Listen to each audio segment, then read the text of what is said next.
Hello friends, welcome back to my channel. Avani మీనాక్షిల గురించి తప్పుగా మాట్లాడుతున్న రాజేశ్వరికి పల్లవి భరత్ల గురించి గుండె పగిలే నిజం చెప్పిన రాజేంద్ర. షాక్లో రాజేశ్వరి పల్లవి. అసలు ఏం జరగబోతుంది? రాజేశ్వరికి రాజేంద్ర అసలు నిజం చెప్పడం ఏంటి తెలుసుకోవాలి అంటే ఈ వీడియోని చివరి వరకు చూడండి.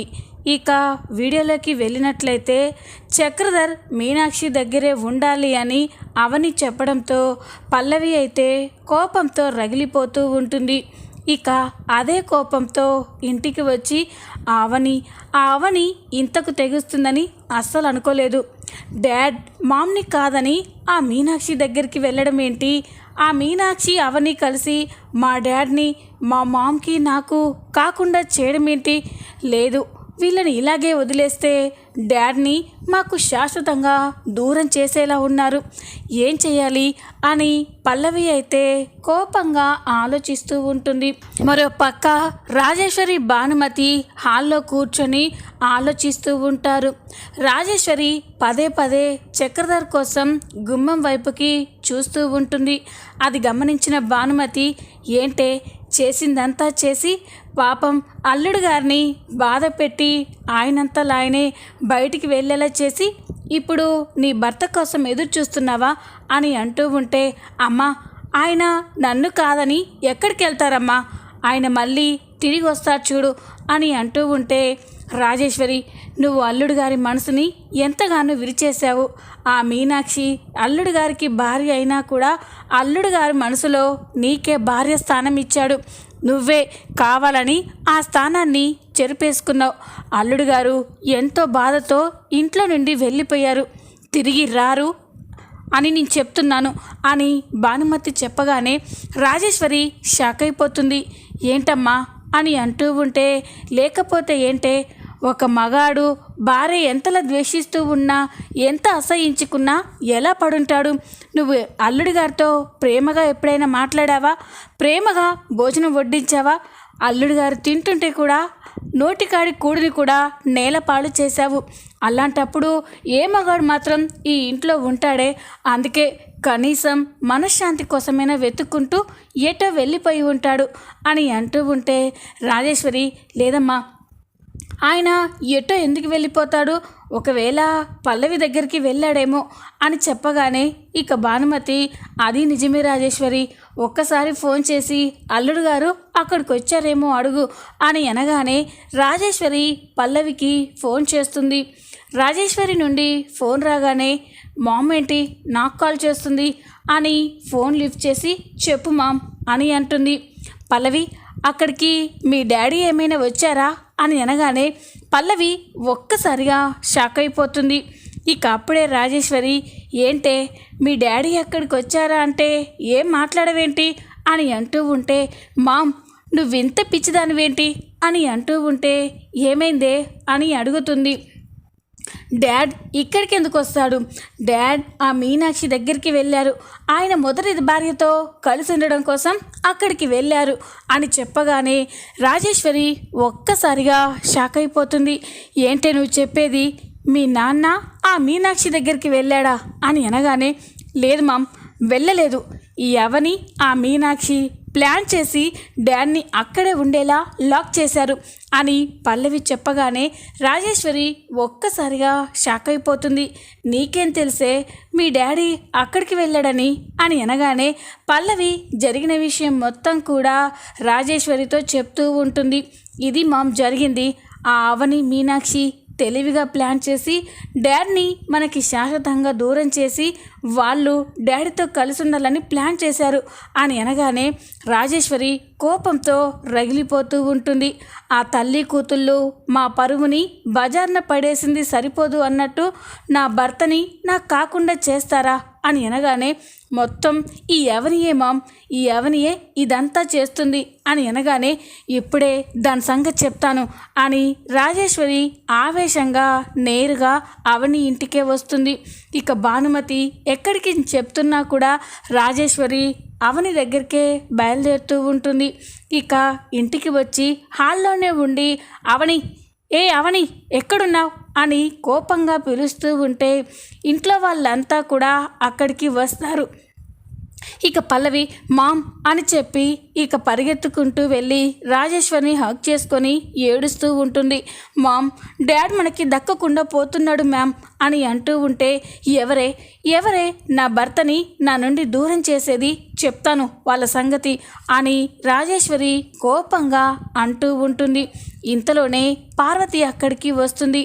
వదినా, ఎలా ఉన్నా వదినా అని సంతోషంగా పలకరిస్తూ ఉంటే, నీ కోడలు చేసిన ఘనకార్యానికి రోజు ఏడుస్తూ చస్తూ బ్రతుకుతున్నాను అని అంటూ ఉంటే పార్వతి షాక్ అయిపోతుంది.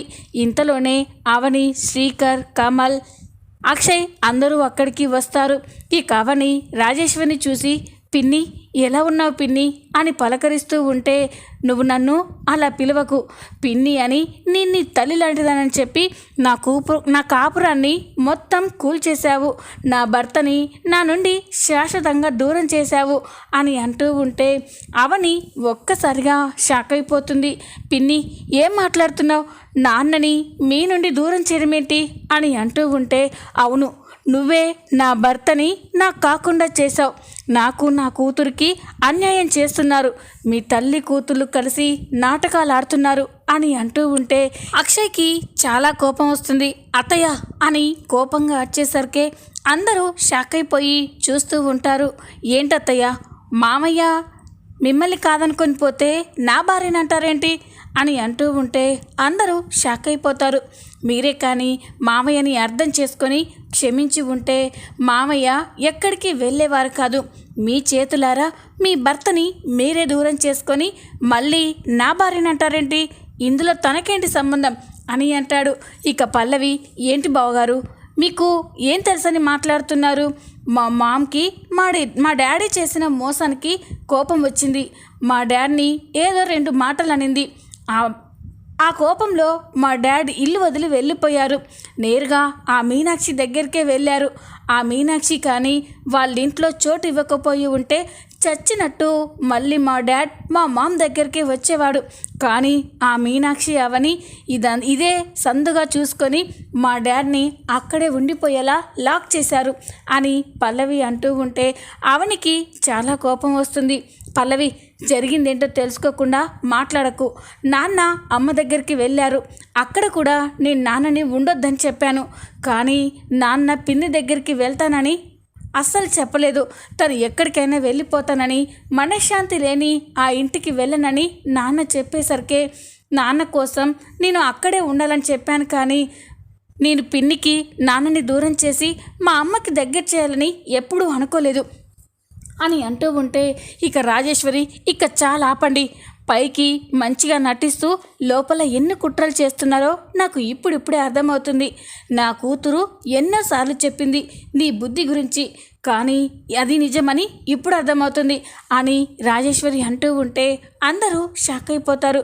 పిన్ని, నేను చెప్పేది విను పిన్ని అని అంటూ ఉంటే, వద్దు, నాకేం చెప్పొద్దు, ఏ రోజైతే నా భర్త నా ఇంట్లో నుండి వెళ్ళిపోయి మీ అమ్మ దగ్గరికి చేరాడో, మీ ఇద్దరూ కలిసి నా భర్తని నాకు కాకుండా చేశారో, అప్పుడే ఈ ఇంటికి మీకు నాకు ఉన్న బంధం తెగిపోయింది. చూస్తాను, నా భర్తని నాకు దూరం చేసి మీరు ఏం చేస్తారో, ఎలా సంతోషంగా ఉంటారో నేను చూస్తాను అని చెప్పి రాజేశ్వరి కోపంగా మాట్లాడి అక్క నుండి వెళ్ళిపోతుంది. రాజేశ్వరి అలా మాట్లాడినందుకు అవని, పార్వతి, ఇంట్లో వాళ్ళంతా కూడా బాధపడుతూ ఉంటారు. కాసేపటి తర్వాత ఇక అవని అయితే చాలా బాధపడుతూ ఉంటుంది. రాజేంద్ర దగ్గరే కూర్చొని తన కష్టాలన్నీ కూడా రాజేంద్రతో చెప్తూ ఉంటుంది. ఏంటి మామయ్య గారు, ఒక సమస్య తర్వాత ఒక సమస్య ఇలా వచ్చి పడుతున్నాయి. ఎన్ని రోజులు మా నాన్నే మా అమ్మకి భర్త అని ఒప్పుకోలేడని ఎంతో బాధపడ్డాము. మళ్ళీ ఆ సమస్య తీరిపోగానే ఇప్పుడు పల్లవి భరత్ల కన్న తల్లుల విషయంలో పెద్ద సమస్య వచ్చి పడింది. ఎలాగైనా ఎవరి బిడ్డల్ని వాళ్ళకి చేర్చాలని నేను ఆలోచిస్తూ ఉంటే పిన్ని అర్థం చేసుకోకుండా ఎలా మాట్లాడుతుందో చూడండి మావయ్య. తొందరలోనే భరత్ రాజేశ్వరి పిన్ని కొడుకని, పల్లవి మా అమ్మ కూతురని నేను పల్లవి ఒకే తల్లి రక్తం పంచుకొని పుట్టామన్న నిజం అందరికీ చెప్పాలి మావయ్య. కానీ ఎలా? అది ఈ నిజం బయటపడితే ఎవరు ఎలా రియాక్ట్ అవుతారో అర్థం అవ్వట్లేదు అని ఈ కావని అయితే చాలా బాధపడుతూ రాజేంద్రతో ఈ విషయాలన్నీ చెప్తూ ఉంటుంది. రాజేంద్రకి ఇవన్నీ అర్థం చేసుకునే శక్తి ఉంటుంది, కానీ తిరిగి మాట్లాడలేనట్టుగా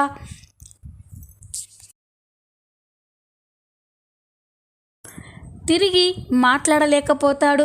అవని చెప్పినవన్నీ కూడా రాజేంద్రకి అర్థమవుతూ ఉంటాయి.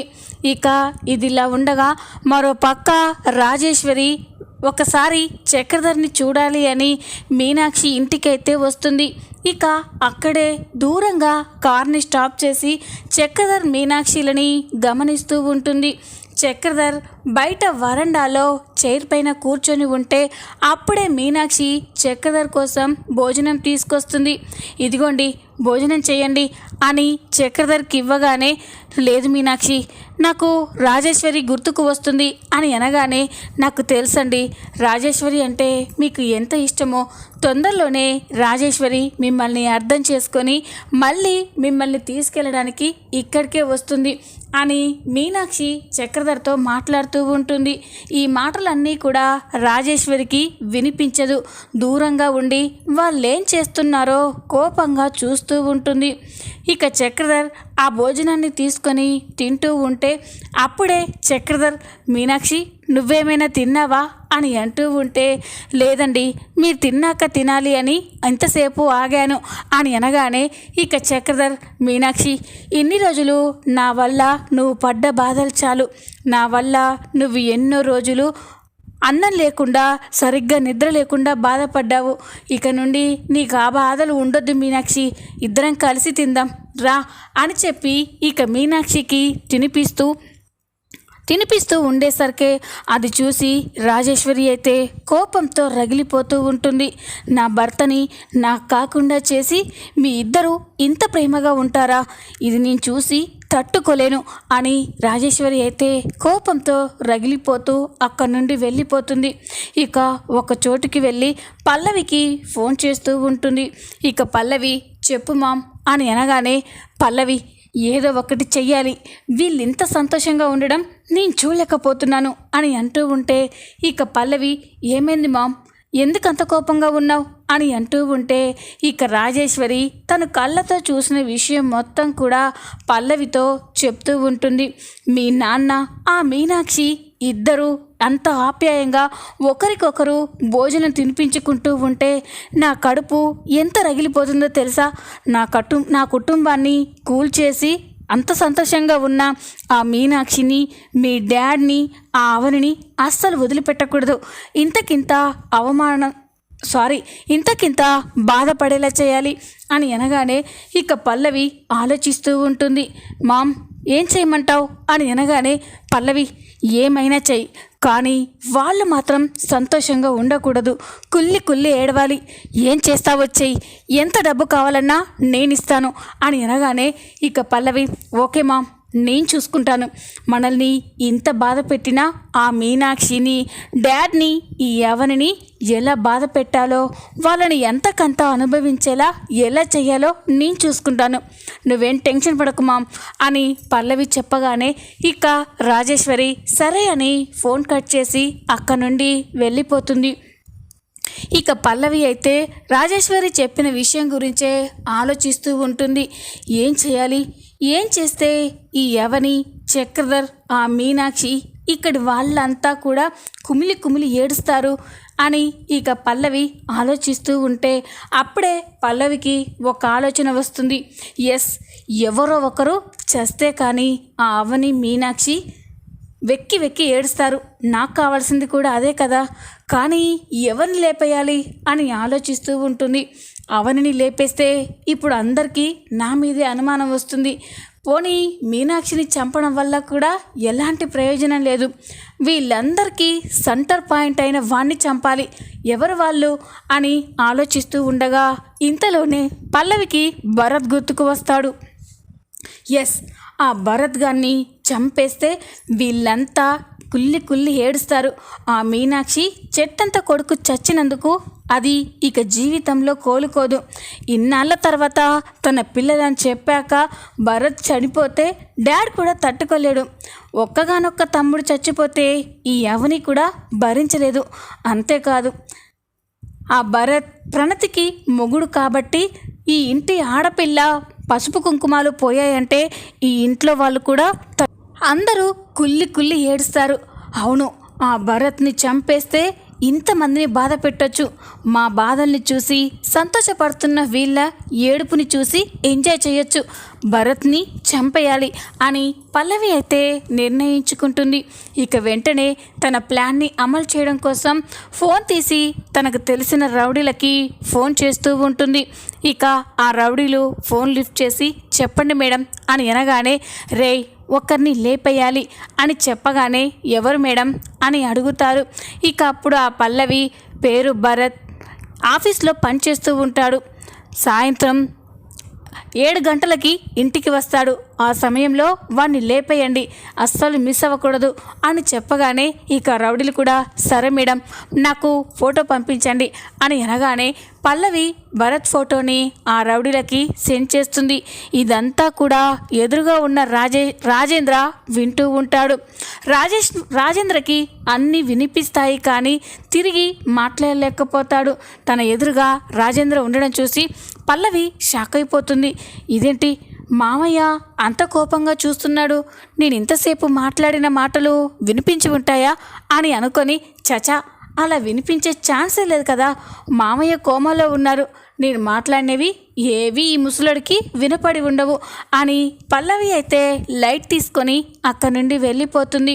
ఇక పల్లవి ఏర్పాటు చేసిన రౌడీలు భరత్ని చంపడం కోసం భరత్ ఆఫీస్కి దగ్గరలోనే కాపుగాస్తూ ఉంటారు. కాసేపటి తర్వాత భరత్ ఇంటికి వెళ్ళడం కోసం బైక్ పైన వస్తూ ఉంటాడు. అలా వస్తూ ఉంటే అప్పుడే రౌడీలు భరత్కి అడ్డుగా వస్తారు. ఆ రౌడీలను చూసి భరత్ ఒక్కసారిగా షాక్ అయిపోతాడు. ఇక వెంటనే బైక్ని స్టాప్ చేసి, రే ఎవరు మీరంతా, ఎందుకు నా బైక్కి అడ్డుగా ఉన్నారు అని అనగానే, చూడు బ్రదరు, నిన్ను ఈరోజు శాశ్వతంగా విముక్తి చేయడానికే ఇక్కడ వెయిట్ చేస్తున్నాం అని అంటూ ఉంటే భరత్కి ఏమీ అర్థం కాదు. ఏం మాట్లాడుతున్నారు అని అనగానే, ఇంకా అర్థం కాలేదా బ్రదరు, నిన్ను చంపేసి నీకు ఇక్కడ విముక్తి చేయాలని చూస్తున్నాం అని అనగానే భరత్ షాక్ అయిపోతాడు. పిచ్చి పిచ్చిగా ఉందా, నన్ను చంపడం ఏంటి, అసలు ఎవరు మీరంతా అని అనగానే, అదంతా నీకు చెప్పాల్సిన అవసరం లేదు బాసు, మాకు కావాల్సింది నీ చావు, నిన్ను చంపితే కానీ మాకు డబ్బులు ఇవ్వరు, అందుకే నిన్ను చంపేయాలని డిసైడ్ అయిపోయాం అని అనగానే ఇక భరత్ షాక్ అయిపోతాడు. రేయ్ ఎవరు నన్ను చంపాలనుకుంటుంది అని అనగానే, అదంతా చెప్పొద్దు బ్రదరు, మాకు కోఆపరేట్ చేస్తే చావు ఎంత సింపుల్గా ఉంటుందో నీకు చూపిస్తాం, లేకపోతే బ్రతికుండగానే నరకాన్ని చూస్తావు, నీ ఇష్టం అని అనగానే ఇక భరత్ చాలా భయపడిపోతూ ఉంటాడు. ఇక వాళ్ళ నుండి తప్పించుకోవడం కోసం పరిగెత్తుకుంటూ పారిపోతూ ఉంటాడు. ఇక రౌడీలు కూడా భరత్ వెనకాలే పరిగెడుతూ ఉంటారు. ఇక ఇంతలోనే భరత్కి ఒక కర్రని విసిరేసరికే భరత్ అక్కడే కింద పడిపోతాడు. ఏంటి మా చేతుల్లోనే తప్పించుకోవాలని చూస్తున్నావా, ఒక్కసారి స్కెచ్ వేసాము అంటే అది అస్సలు మిస్ అయ్యే ఛాన్సే ఉండదు, ఇంకా చూస్తారేంట్రా వేసేయండి అని అనగానే ఇక అక్కడ ఉన్న రౌడీలు పెద్ద పెద్ద కత్తులతో భరత్ని పొడి చేస్తారు. ఇక దాంతో భరత్ అక్కడే కుప్పకూలి పడిపోతాడు. ఇంతలోనే అటుగా ఏదో కార్ రావడంతో ఇక రౌడీలు భయపడిపోయి, రేయ్ ఇక వీడు బ్రతికే ఛాన్సే లేదు, పదండి వెళ్ళిపోదాం అని ఆ రౌడీలు అక్కడి నుండి పారిపోతారు. రౌడీలు పారిపోగానే ఇక భరత్ అయితే రోడ్డుపైనే రక్తపు మడుగులో పడిపోయి ఉండిపోతాడు. కాసేపటి తర్వాత అటుగా అక్షయ్, కమల్, శ్రీకర్ ముగ్గురు ఆఫీస్ నుండి ఇంటికి వస్తూ ఉంటారు. అలా వస్తూ ఉంటే భరత్ అక్కడ పడిపోవడం చూసి ఒక్కసారిగా షాక్ అయిపోతారు. భరత్ గుర్తు తెలియకపోవడంతో, రే అక్కడెవరో పడిపోయారా, పాపం పదండి చూద్దాం అని ముగ్గురు అన్నదమ్ముళ్ళు కూడా పరిగెత్తుకుంటూ భరత్ దగ్గరికి వెళ్తారు. ఆ చీకట్లో భరత్ మొహం సరిగ్గా గుర్తు తెలియదు. ఇక వెంటనే తన ఫోన్లో ఉన్న టార్చ్ లైట్ ఆన్ చేసి భరత్ వైపుకి కమల్ చూపించగానే అక్కడ భరత్ ఉంటాడు. భరత్ని ఆ పరిస్థితిలో చూసి అక్షయ్, కమల్, శ్రీకర్ ఒక్కసారిగా షాక్ అయిపోతారు. అన్నయ్య, మన భరత్ అన్నయ్య అని అనగానే అవునరా భరత్ భరత్ అని భరత్ని లేపుతూ ఉంటారు. కానీ భరత్కి స్పృహ రాకపోవడంతో అన్నయ్య వెంటనే భరత్ని హాస్పిటల్కి తీసుకెళ్దాం అని భరత్ని దగ్గరలో ఉన్న హాస్పిటల్కి తీసుకెళ్తారు. డాక్టర్స్ భరత్కి ఐసీయూలో ట్రీట్మెంట్ చేస్తూ ఉంటారు. బయట అక్షయ్, కమల్, శ్రీకర్లు చాలా టెన్షన్గా ఎదురు చూస్తూ ఉంటారు. మరో పక్క పల్లవి అయితే తన ప్లాన్ సక్సెస్ అయింది అని చాలా మురిసిపోతూ సంతోషపడుతూ ఉంటుంది. ఇంతలోనే భరత్ కండిషన్ గురించి తెలుసుకున్న అటు భరత్ ఇంట్లో వాళ్ళు, ఇటు అవని ఇంట్లో వాళ్ళు అందరూ కూడా అక్కడికి చేరుకుంటారు. భరత్ ప్రాణాపాయంలో ఉన్నాడని తెలుసుకొని పల్లవి ఇదేంటి వీడు ఇంకా చావలేదా అని చాలా టెన్షన్ పడుతూ ఉంటుంది. అందరూ హాస్పిటల్కి రాగానే ఒకరినొకరు చూసుకొని ఏడుస్తూ ఉంటారు. ప్రణతి, మీనాక్షి, అవనిలు అందరూ చాలా బాధపడుతూ ఉంటారు. కాసేపటి తర్వాత ఐసీయూ నుండి డాక్టర్ బయటికి వస్తాడు. డాక్టర్ బయటికి రాగానే అందరూ చాలా కంగారుగా డాక్టర్ దగ్గరికి వెళ్తారు. ఇక చక్రధర్, చెప్పండి డాక్టర్, ఇప్పుడు నా కొడుక్కి ఎలా ఉంది? వాడికి ఏ ప్రమాదం లేదు కదా అని అనగానే ఇక డాక్టర్స్ అప్పుడే ఏం చెప్పలేమండి, అతనికి బ్లడ్ చాలా లాస్ అయింది, వెంటనే బ్లడ్ ఎక్కించాలి, అతనిది చాలా రేర్ బ్లడ్ గ్రూప్, అది మా హాస్పిటల్లో అవైలబుల్గా లేదు, ఎవరైనా డోనర్ ఉంటే పిలిపించండి అని అనగానే ఇక అందరూ కూడా డాక్టర్ ఇక్కడ మేము ఇంతమంది ఉన్నాము, ఏ ఒక్కరిలోనైనా భరత్కి సంబంధించిన బ్లడ్ గ్రూప్ ఉందేమో తీసుకొని భరత్కి బ్లడ్ ఎక్కించండి డాక్టర్ అని అనగానే ఓకే మీ అందరూ బ్లడ్ టెస్ట్ చేయించుకోండి అని అనగానే ఇక అందరూ కూడా బ్లడ్ టెస్ట్ చేయించుకుంటారు. ఆ రిపోర్ట్స్లో ఎవరి బ్లడ్ గ్రూప్ కూడా భరత్తో మ్యాచ్ అవ్వదు. ఇక డాక్టర్ ఆ విషయాన్ని అందరితో చెప్పగానే అందరూ ఒక్కసారిగా షాక్ అయిపోతారు. ఏంటి డాక్టర్ ఏమంటున్నారు మీరు అని అనగానే అవునండి, అసలు మీలో ఎవరి బ్లడ్ గ్రూప్ కూడా అతనితో మ్యాచ్ అవ్వడం లేదు, ఇంకా కొద్ది టైమే ఉంది, సమయానికి బ్లడ్ ఇవ్వకపోతే అతను చచ్చిపోతాడు, తర్వాత మీ ఇష్టం అని చెప్పి డాక్టర్ వెళ్ళిపోగానే అందరూ షాక్ అయిపోతారు. ఇక పల్లవి అయితే చాలా సంతోషపడుతూ ఉంటుంది. అంటే ఇక బ్లడ్ ఎక్కించకుంటే ఆ భరత్ చచ్చిపోతాడనమాట, బ్లడ్ ఇంత తొందరగా ఎవరిస్తారు అని పల్లవి చాలా సంతోషపడుతూ ఉంటుంది. ఇక అవని ఏడుస్తూ ఇప్పుడేం చేయాలి నాన్న, ఏంటి పరిస్థితి, తమ్ముడిని ఎలా కాపాడుకోవాలి అని అంటూ ఉంటే అప్పుడే చక్రధర్కి ఒక ఆలోచన వస్తుంది. అమ్మ పల్లవి, మన ఇక్కడున్న ఇంతమందిలో ఏ బ్లడ్ గ్రూప్ కూడా భరత్కి మ్యాచ్ అవ్వలేదు అంటే ఖచ్చితంగా భరత్ కన్న తల్లి అయిన రాజేశ్వరిది భరత్కి మ్యాచ్ అయ్యే ఉంటుందమ్మా అని చెప్పగానే పల్లవి షాక్ అయిపోతుంది. ఏంటి నాన్న మీరనేది అని అనగామే అవునమ్మా, 1-2 సార్లు రాజేశ్వరి కూడా బ్లడ్ టెస్ట్ చేయిస్తూ ఉంటే డాక్టర్స్ చెప్పారు రాజేశ్వరిది చాలా రేర్ బ్లడ్ గ్రూప్ అని అనగానే ఈ కావని అంటే పిన్నిది భరత్ది ఒకటే బ్లడ్ గ్రూపా అని అనగానే ఖచ్చితంగా అయ్యే ఉంటుందమ్మా అని అంటాడు. మరి ఎలా నాన్న, పిన్ని తమ్ముడికి బ్లడ్ ఇస్తుందా అని అనగానే రాజేశ్వరి నేను చెప్తే ఖచ్చితంగా ఇస్తుందమ్మా, రాజేశ్వరి మరీ పల్లవంత మూర్ఖురాలు కాదు, నేను వెళ్ళి రాజేశ్వరిని తీసుకొస్తాను అని చక్రధర్ అయితే రాజేశ్వరి దగ్గరికి వస్తారు. చక్రధర్ ఇంటికి రాగానే రాజేశ్వరి చక్రధర్ని కోపంగా చూస్తూ ఉంటుంది. ఎందుకు వచ్చారు అని అనగానే ఇక భానుమతి ఏంటే అల్లుడు గారు నీ కోసం ఇంటికి వస్తే ఎందుకు వచ్చారని అడుగుతున్నావేంటి అని అనగానే ఇక చక్రధర్ లేదత్తయ్య, నేను ఇక్కడికి వచ్చింది రాజేశ్వరి కోసం కాదు, నా కొడుకు ప్రాణాలని కాపాడుకోవడం కోసం అని అనగానే ఇక భానుమతి, రాజేశ్వరి షాక్ అయిపోతారు. ఇక భానుమతి ఏంటల్లుడు భరత్కి ఏమైంది అని అనగానే చక్రధర్ జరిగిన విషయం మొత్తం కూడా భానుమతి, రాజేశ్వరికి చెప్తూ ఉంటాడు. అది విని భానుమతి, రాజేశ్వరి ఒక్కసారిగా షాక్ అయిపోతారు. ఇక భానుమతి అంటే ఇప్పుడు నా మనవరాలు భర్త హాస్పిటల్లో చావు బ్రతుకులతో పోరాడుతున్నాడా, భరత్కి ఏమన్నా అయితే నా మనవరాలు ప్రణతి జీవితం ఏం కావాలి అని అంటూ ఉంటే ఇక చక్రధర్ అదంతా రాజేశ్వరి చేతుల్లోనే ఉందత్తయ్య. భరత్కి మా బ్లడ్ గ్రూప్ ఎవరిది సూట్ అవ్వడం లేదు. ఖచ్చితంగా రాజేశ్వరి భరత్ది ఒకటే బ్లడ్ గ్రూప్. రాజేశ్వరి పద, నువ్వు వెంటనే హాస్పిటల్కి రావాలి, భరత్ని కాపాడుకోవాలి అని అనగానే ఇక రాజేశ్వరి అయితే కోపంగా చూస్తూ ఉంటుంది. లేదు, నేను ఎక్కడికి రాను అని అనగానే ఇక చక్రధర్ భానుమతి షాక్ అయిపోతారు. ఏంటి రాజేశ్వరి, ఏం మాట్లాడుతున్నావు నువ్వు? అక్కడొక నిండు ప్రాణం అని అంటూ ఉంటే, చూడండి, నా గురించి ఆలోచించని వాళ్ళెవరూ నాకు అవసరం లేదు. అయినా ఆ భరత్ నాకేమవుతాడని నేను ఆ భరత్ కోసం వచ్చి నా బ్లడ్ ఇవ్వాలి? వాడేమైనా నా కడుపులో పుట్టిన కొడుక? నాకు అవసరం లేదు. మీ కొడుకుని మీరే కాపాడుకోండి అని అనగానే ఇక చక్రధర్, రాజేశ్వరి నేను చెప్పేది విను, ఇంత మూర్ఖంగా ప్రవర్తించకు, పద, ఆలస్యం చేస్తే మంచిది కాదు అని అనగానే, చూడండి, నా గురించి, నా కుటుంబం గురించి, నా సంతోషం గురించి ఆలోచించని ఎవరిని నేను క్షమించను. నాకు ఏ సంబంధం లేదు అని ఇక రాజేశ్వరి అంటూ ఉంటే ఇంతలోనే అక్కడికి రాజేంద్ర ఎంట్రీ ఇస్తాడు. రాజేశ్వరి అని కోపంగా అరిచేసరికి రాజేంద్రని చూసి చక్రధర్, భానుమతి, రాజేశ్వరి ఒక్కసారిగా షాక్ అయిపోతారు.